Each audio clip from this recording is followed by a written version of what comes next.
My brother convinced our dying grandfather to leave him everything because I'm just a teacher, but he didn't know Grandpa had already given me the real inheritance 6 months earlier. My grandfather built a small tech company in the 1980s that developed manufacturing software. He sold it in 2010, but kept a significant stake, about 8% of shares. On paper, these shares were worth around $3 million.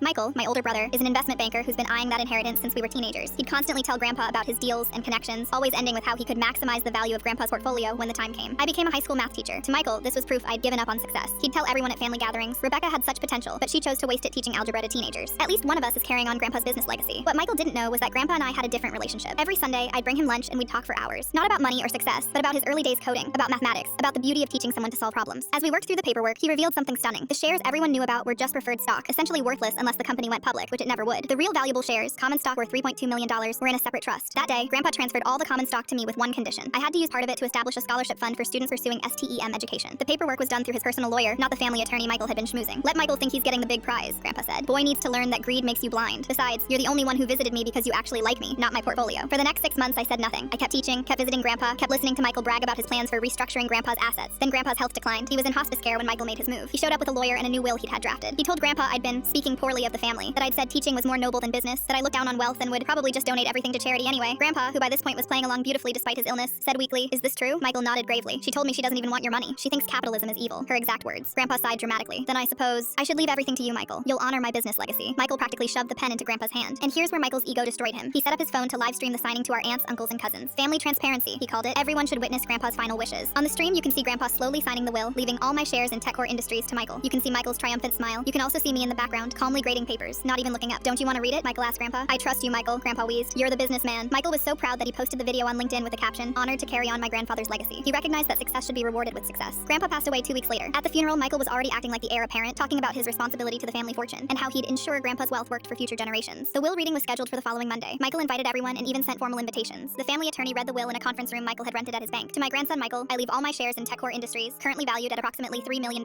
Michael stood up, preparing his speech. That's when the attorney continued. "These consist of 50,000 shares of preferred stock, Series B, non-voting, non-transferable, with a redemption value of 1 cent per share upon company liquidation or acquisition." The room went silent. Michael's face went white. "What? No, that's wrong. The shares are worth $3 million. The common shares are worth $3 million, the attorney clarified. "But those aren't what you inherited. Your grandfather only owned preferred shares at the time of his death." But where are the common shares?" That's when Grandpa's personal lawyer entered the room. "The common shares were transferred to Rebecca 6 months ago as part of an irrevocable trust for educational purposes." Michael turned to me, his face purple with rage. "You tricked him! You manipulated a dying man!" The live stream Michael had posted of the will signing suddenly looked very different. The comments section exploded. "Did he just brag about inheriting worthless paper? This is the most humiliating thing I've ever seen. Imagine posting your own downfall on LinkedIn." But it got worse for Michael. See, he'd already made some significant financial moves based on his expected inheritance. He'd bought a Ferrari on credit, put a down payment on a $2 million condo, told his boss he'd be retiring early to manage his family fortune. Michael tried to contest the will, claiming Grandpa lacked mental capacity, but his own live stream destroyed that argument. Grandpa was clearly lucid, and Michael himself had insisted on recording it to show Grandpa was of sound mind.